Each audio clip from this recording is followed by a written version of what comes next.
J'ai emménagé avec mon compagnon environ 1 an et demi après le début de notre relation, principalement pour des raisons financières.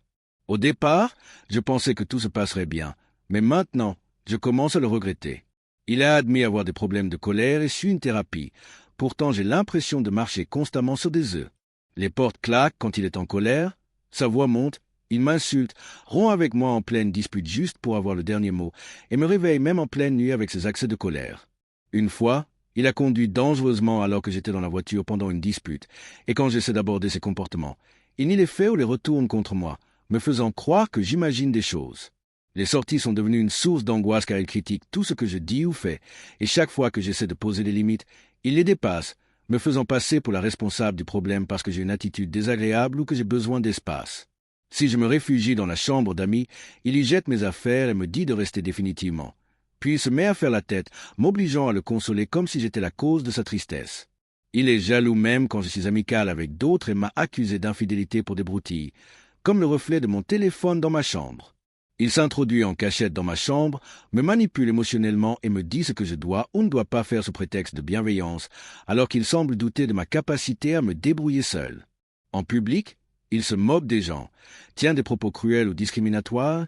Lorsqu'on le confronte, il me rejette la faute. Dernièrement, il insiste sur le fait que je suis le problème, prétendant que je devrais faire mon examen de conscience, tout en minimisant sa propre responsabilité, invoquant le stress ou des problèmes de santé mentale, changeant brièvement de comportement avant de retomber dans ce travers. Après les disputes, je me sens confuse, coupable et je m'excuse pour des choses que je n'ai pas faites. Pourtant, il peut être attentionné. Il cuisine, m'aide à faire le ménage et me témoigne de l'affection, ce qui m'a empêché de le quitter plus tôt. Mais sa négativité constante, ses plaintes pour des broutilles et son contrôle absolu sur ma vie ont fini par me faire cesser de l'aimer. J'ai envisagé de lui proposer de vivre séparément une fois le bail terminé, sachant qu'il me culpabiliserait, m'inonderait de messages et me ferait passer pour une infidèle. Les premiers signes d'alerte pression pour que je m'engage, culpabilisation, manipulation mentale, contrôle des finances et exigences d'amour et d'attention sont transformés en comportements plus graves, claquement de porte, jet d'objets, insultes, conduite dangereuse, bousculade, dissimulation d'objets essentiels, retrait de cadeaux, rupture en pleine dispute et manipulation émotionnelle par la culpabilisation et une fausse dépression. Il surveillait mon téléphone, m'accusait d'infidélité et provoquait des crises de panique qui me faisaient vomir, tout en ignorant ma souffrance. Chaque tentative de poser des limites ou de m'affirmer était interprétée comme une preuve de mes fautes, et toute logique ou défense que j'offrais était perçue comme de la condescendance. Ces attentes irréalistes, ses critiques incessantes et son comportement contrôlant s'étendaient au travail, aux relations sociales et même à mes choix personnels les plus anodins.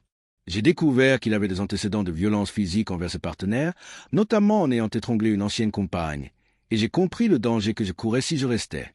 La réalité m'a frappé de plein fouet. Il s'agissait de violences psychologiques qui s'aggravaient, dissimulées sous de brefs moments d'affection pour me retenir. Grâce au soutien de mes amis et à une préparation minutieuse, je suis parti, laissant une lettre et emménageant dans un environnement bienveillant, entouré de personnes compréhensives, dont un propriétaire expérimenté en matière de violence conjugale. Je l'ai bloqué sur toutes les plateformes, j'ai prévenu mes collègues de confiance et je me suis concentré sur le rétablissement de mon indépendance et de ma sécurité. Partir était terrifiant, surtout compte tenu de ses antécédents de manipulation et du risque d'escalade, mais c'était nécessaire pour mon bien-être mental, émotionnel et physique. Des mois plus tard, je n'ai plus aucun contact avec lui. Je reconstruis ma vie. Je reprends confiance en moi et je renoue peu à peu avec la femme que j'étais avant cette relation. Je suis reconnaissante d'avoir fui avant que la situation ne s'aggrave et déterminée à ne jamais le laisser revenir dans ma vie.